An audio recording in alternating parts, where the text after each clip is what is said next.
What to do with Karens that call your business. Hey friends, we all know if we have a hammer and some nails, we can easily build a fence, but it takes years of acquired knowledge and experience to actually build a successful handyman business that runs entirely on its own. My name is Alan Lee, and I aspire to teach others to do exactly that. Not only by showing them how to create a successful handyman business, but by walking through with them every step of their handyman journey. Today on the Handyman Journey, we're going to be talking about Karens and what to do when one calls your business. Now, if you don't know what a Karen is, it's kind of a new age term. Check it out. Check out some social media and figure it out. But a Karen in this day and age, unfortunately for the people that their name is actually Karen, has been given kind of a bad term. Someone who's always complaining, or someone kind of a rule follower. Which could be good and could be bad, right? But I wanted to share a story on this video of a time when I had a lady that we dealt with. We dealt with a lot of kind of strange, interesting characters, but I want to share one specific example on this video and tell you guys how I dealt with it, how I dealt with it wrongly, and how I would deal with it in the future.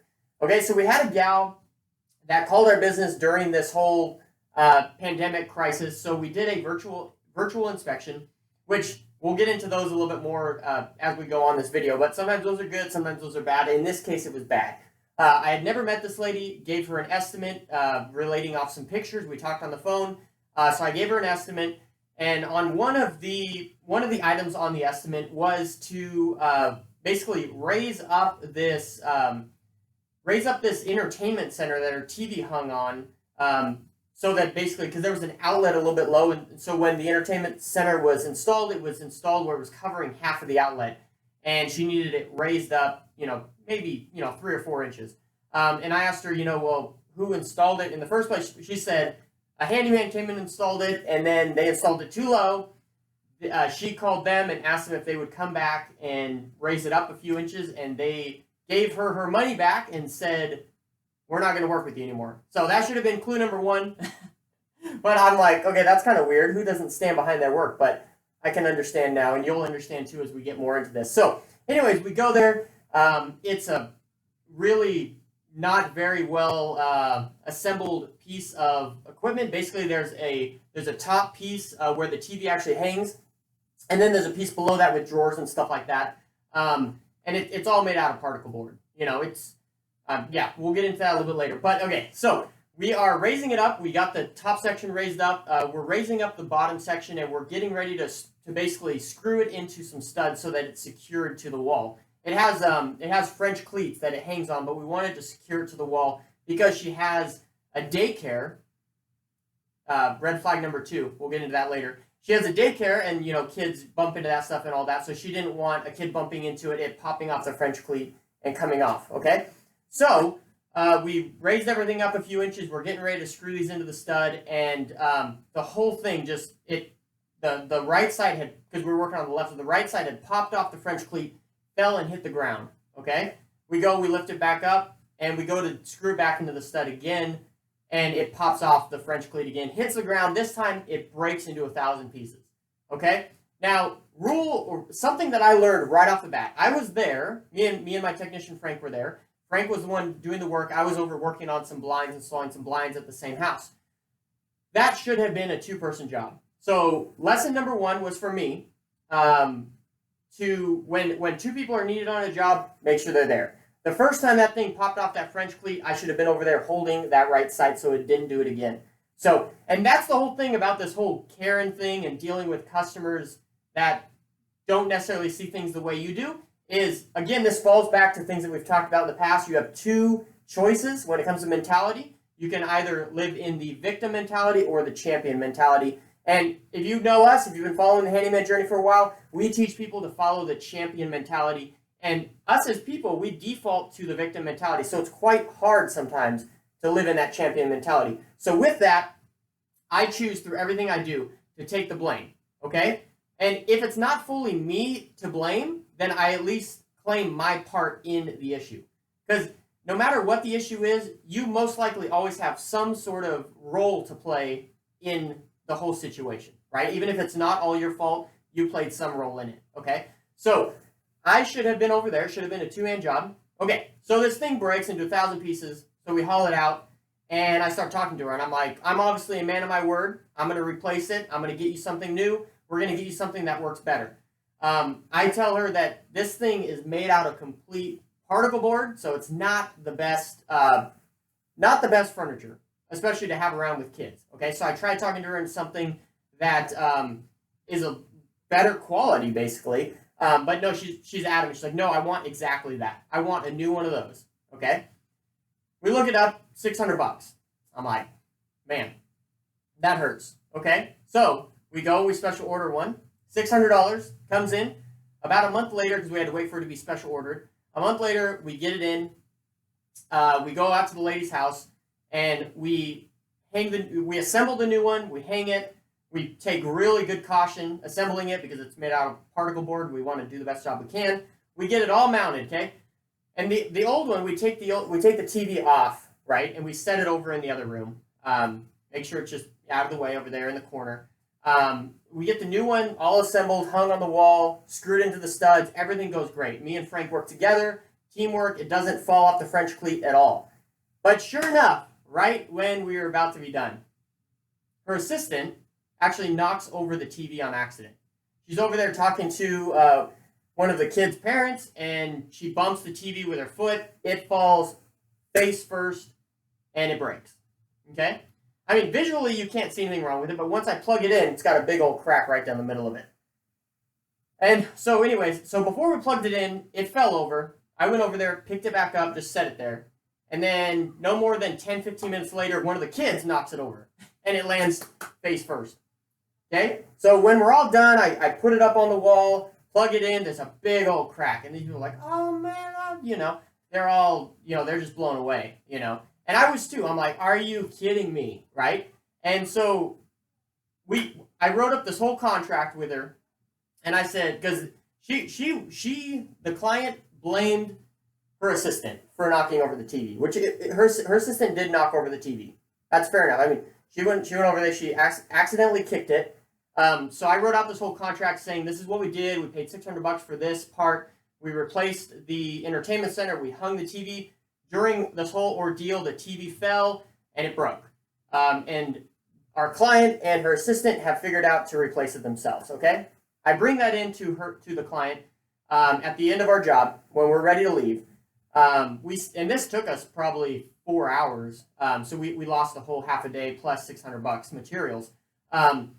We go in, we give her this contract saying, we're off the hook for the TV, and I will tell you guys what this reveals about myself and my personality later. So I'm going to get into this. You guys are probably going to instantly say, well, I wouldn't have done that, right? And I know that, right? But this is all learning. We're all learning here.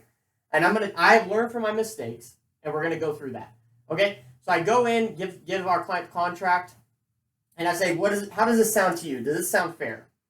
And instantly she said, well, I kind of feel that it's unfair because my TV broke. And I'm like, well, yeah, but we didn't mean for the TV to break. We didn't drop it, right? I thought you and your assistant kind of figured out what you were going to do about that. And she said, well, yeah, but who in their right mind puts a TV in another room where there's kids and a daycare running around? Now, at that point, I have the point to play the victim or the champion. I could either say, no, your assistant is the one who knocked it over, right? But no, I'm claiming my fault, even though the whole thing is not my fault. I'm going to claim my fault in it. And I said, you're right. I, as the business owner, probably should have put that TV in a different location, a safer location, maybe outside, maybe somewhere other than that room, right? I mean, if I could see the future, that's what I would have done. But we can't see the future. So all we can do, sometimes life is made up of mistakes. But what really matters is how we overcome those mistakes and how we move them into wins. So I told the lady, I said, we kept going back and forth, and I'm like, what wasn't my fault? I was kind of playing the victim card. Like, I'm telling you, we default to that victim mentality. So I was getting into that, and I didn't like that, okay? So a weakness of my personality is I want to please everyone, okay? I'm taking this leadership class right now, put on by Natan Alexander through Leader of the Pack. And he says that the more we are self-aware of ourselves, the better leaders we can be. Okay, so one part of my self-awareness is understanding that I am a people pleaser. I will do anything. I will bend over backwards. I will give people the shirt off my back to please them. Now that's a good attribute, but when it's overdone, it's bad.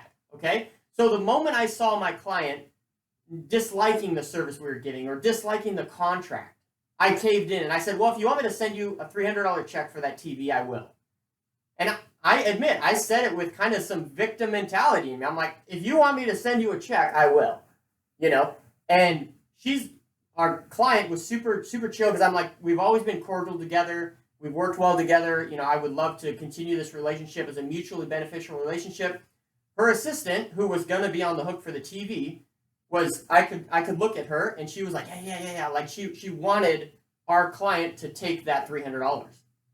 The assistant was kind of making me a little antsy, right? Because she was making me more into that victim mentality because she was playing the victim mentality. She was like, yeah, he's offering the $300. Take it, right? So as leaders, as business owners, we cannot make anyone else choose the champion mentality. All we can do is choose the champion mentality ourselves, okay? So at the end of the day, I kind of left there in a tizzy. I said, fine, I'll send you a check in the mail, and I walked out the door. I probably didn't handle it the best way. I know I didn't handle it the best way, okay? So since then, I've thought about it. I've sent them a check for $300 with a note saying we're all done. Basically in a nice way. I blessed them in their decision, and I chalked it up as a learning experience, okay? What I would do going forward, and I remember my construction mentor, when I first wanted to get started in the handyman business, I went out and I did a job with him. We drove all the way up in the mountains for this job. We were going to be, I think, installing a deck for a client. We get there, we pull our trucks in, we unload all of our tools, we get our job site set up. The lady comes home and she says, oh, hey, just so you know, my grandkids are going to be here today. And instantly my mentor said, sorry, we're going to have to reschedule. I cannot work around kids. It's not safe to have, construction materials going and tools going with kids running around. It's not going to be safe for me. It's not going to be safe for your kids. And we loaded everything back up in the truck and we drove off. And I remember I was so disappointed because I so much wanted to do that job. But I can tell you, I never understood why he did that until right now. Because if I was to go and do that job again, I don't think we could do it. We would have to do that job on a day when the daycare's closed.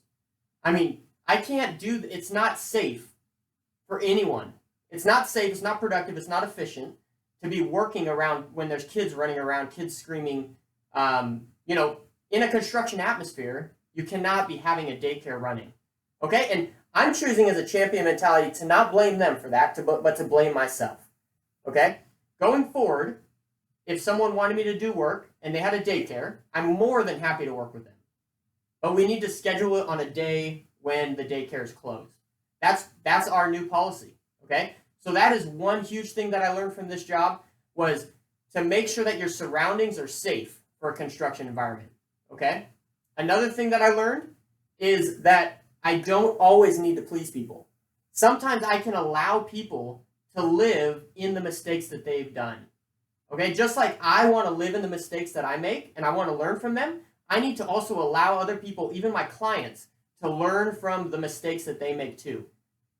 I mean, whether or not I was fully at fault for that TV breaking, I played a certain role in that TV breaking, right? But it was the assistant who knocked the TV over. That was her mistake. My mistake was putting it in a room with kids running around. We both made a mistake, so who's to pay for that, right? And at that point, I would have more of a civil conversation with someone and say, hey, I recognize that this isn't fully your fault and this isn't fully my fault, but we both played a role in this. So let's make it right together. And that puts the pressure back onto the client of saying, hey, I'm more than willing to help you out, but I don't think I should pay for that whole thing. I don't think I should pay for that full $300 TV because I only played a part in the role. But you have to be prepared when you put that out, that clients, remember, you cannot control anyone else but yourself. Clients will choose, and they can choose, to play the victim card. They can choose to live in that victim mentality, but it's your choice to live in that champion mentality. And so when you give that offer to them, they may say, no, I want you to pay the full $300. At that case, you got to think about the legality issues and things like that. I mean, do you really want to keep pressing this issue and maybe go to Judge Judy or something over $300? Or do you just want to settle it right then? I mean, again, it's going to leave some hard feelings, but you need to move on and get over it. As the business owner, as the leader in the situation, you need to stand up and do it.